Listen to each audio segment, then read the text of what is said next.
Yeah, what up? Oh, mistaking God's metaphors for literal stuff. Oh, so one of the strangest things is I was just listening to an Islamic sheikh, as per usual, and they're talking about uh, how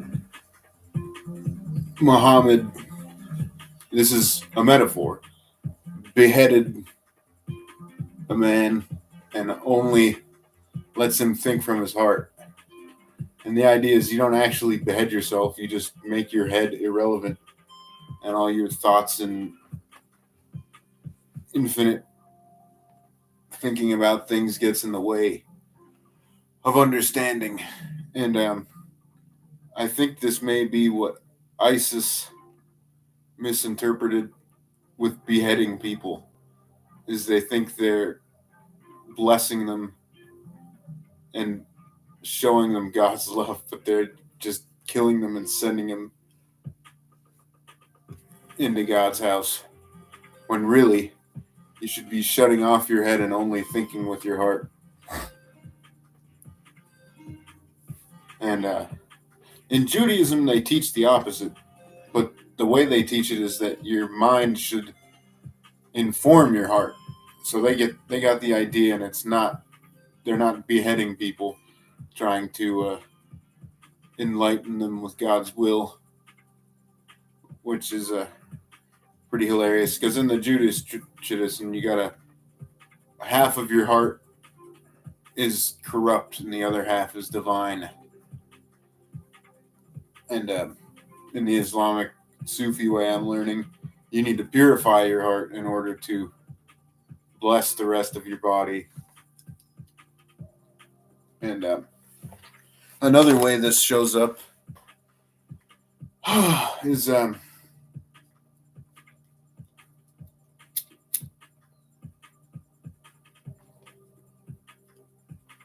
another way this shows up is in the freaking transsexual movement, where there's a teaching by the alchemists where you have a mystical union and become an androgyne, which is you're embodying your male and female anima and animus, and they're balanced in harmony.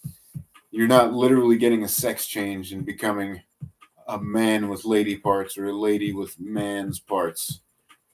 And I find this so hilarious that people take metaphors literally. Pretty much anything that's written from a religious text is written metaphorically or with symbolic meaning. Like, never follow exactly what is said. You think about it first and try to find if there's a symbolic meaning before you go behead somebody. And oh man, there are other instances in the Bible where this happens. For instance, I think Jesus talks about don't worry about what food you eat. And then in the Jewish tradition, they're like, no, don't eat the pigs, don't eat pork.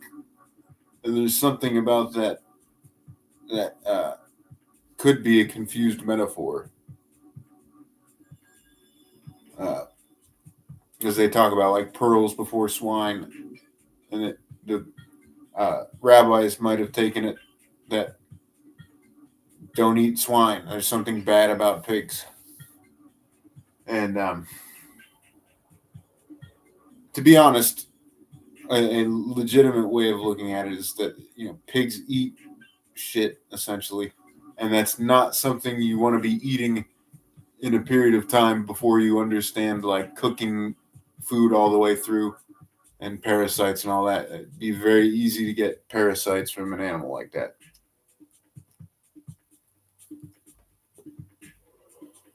And yeah, literalism will be the death of us in religious terms. And yeah, I think that still goes on quite a lot. They talk about like the deadly sins. They're not actually deadly, but they'll kill your spirit. And I don't think they actually kill your spirit. They just destroy your ability to operate in the non-physical and comprehend the non-physical realm. And yeah. Fucking silliness, man. Silly.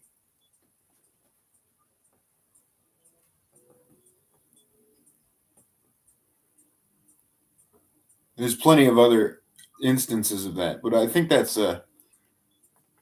people who have so much bodily faith that they take anything that's said at face value. And that's the last thing you should do with any religious text is take it literally.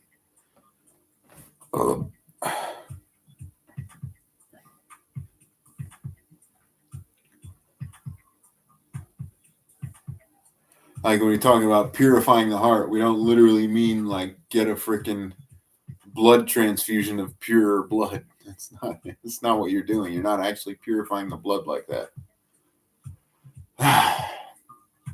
And it gets more and more complex as you try to comprehend higher and higher teachings because it's metaphorical.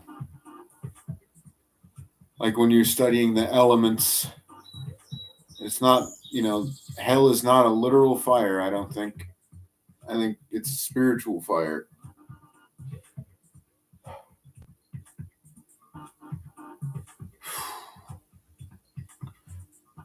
So yeah, pretty quick one.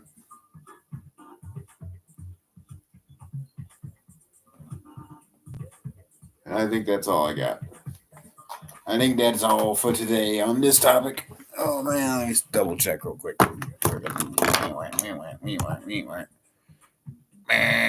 Yeah, dude. Oh yeah. So in the material world, yeah. We'll leave it there.